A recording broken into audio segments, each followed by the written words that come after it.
Programme Les Créas, épisode 14, chacun sa définition de la richesse. Ce podcast est soutenu par la chaîne Un vaut mieux que zéro.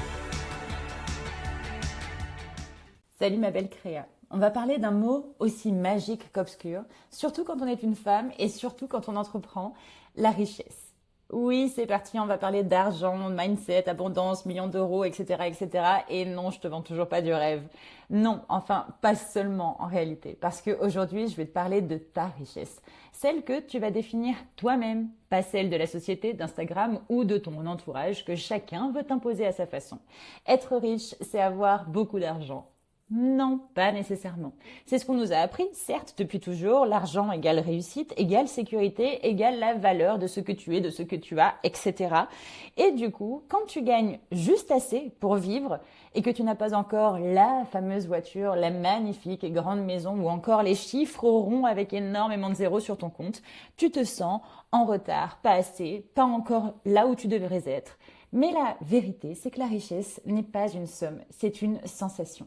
Certaines se sentent riches parce qu'elles peuvent se lever sans réveil, d'autres quand elles voient leur compte épargne grimper, d'autres encore quand elles peuvent passer un mercredi après-midi avec leurs enfants sans culpabiliser. Et tu sais quoi? Tout ça, c'est valable.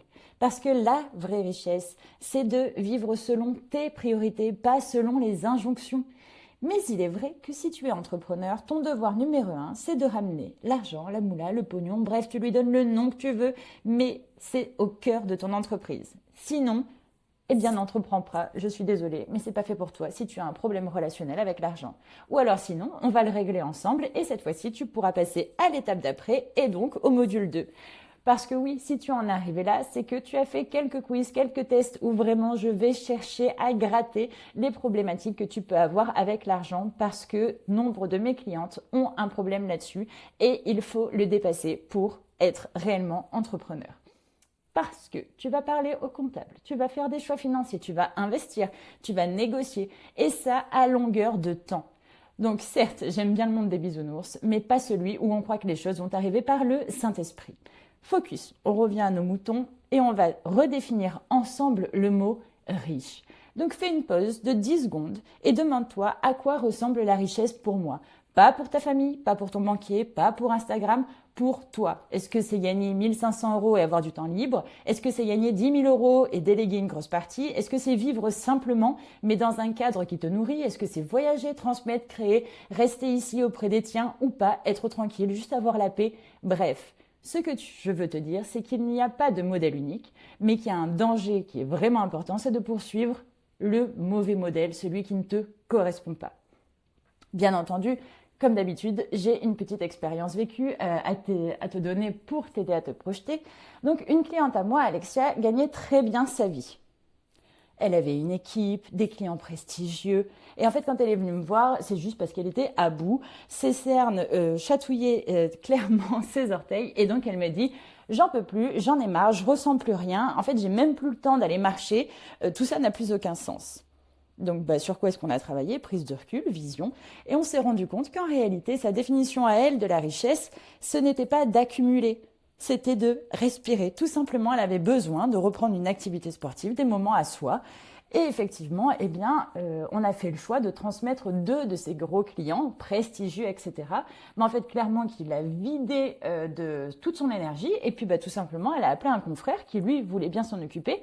Et puis, ça lui a permis de se soulager, d'avoir un peu plus de temps pour elle. Certes, un peu moins de chiffre d'affaires et de bénéfices, mais en réalité, les bénéfices, cette fois-ci, n'étaient plus comptabilisés en euros, mais bien en heures gagnées dans sa semaine. Parce que, on ne le dit jamais assez, le beurre dans les épinards, c'est cool, mais si tu n'as pas le temps de les manger, ça ne sert à rien. Donc, pour faire un petit récap, la richesse, c'est un équilibre entre 3 sphères. D'abord, la richesse financière, ensuite émotionnelle et enfin la richesse de temps. Je m'explique. Richesse financière, évidemment qu'elle compte. Tu n'as pas créé une entreprise pour galérer. Tu mérites de vivre confortablement de ton travail. Mais cette richesse, elle doit être au service de ta vie, pas l'inverse. Donc l'argent, c'est pas un but, c'est un outil, un flux, une énergie, une conséquence. C'est pas je veux gagner tant et une fois que ce temps arrive sur ton compte, tu fais plus rien. Ça fonctionne pas comme ça.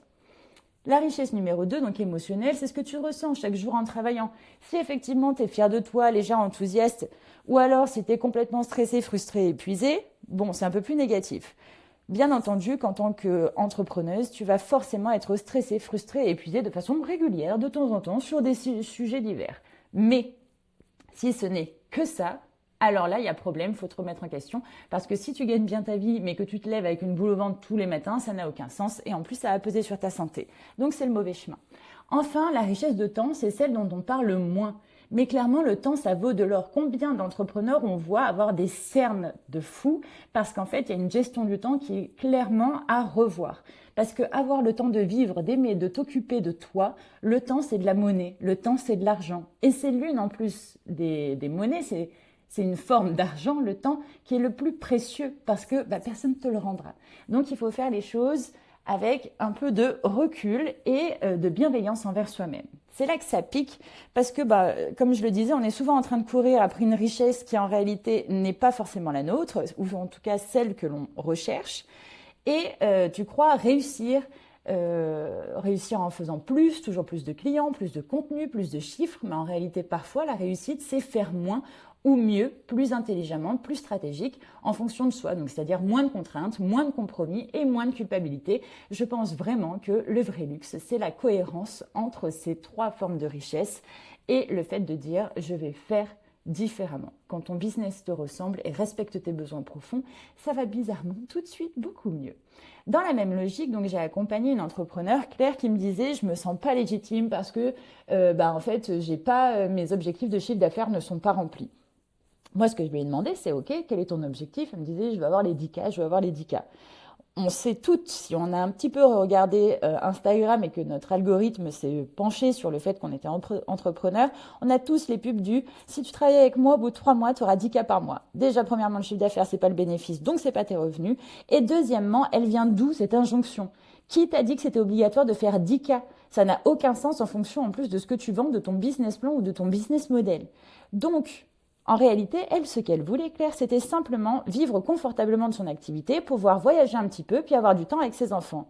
Tu sais quoi, cette ambition, elle est aussi belle et aussi valable que n'importe quelle autre. Et c'est pas parce qu'elle a 10K qu'elle pourra avoir ça. Parce qu'encore une fois, ça dépend de ce qu'elle vend, de son business model, etc. Si ça se trouve, 10K, ce sera beaucoup trop par rapport à ce qu'elle veut, ou alors pas assez du tout.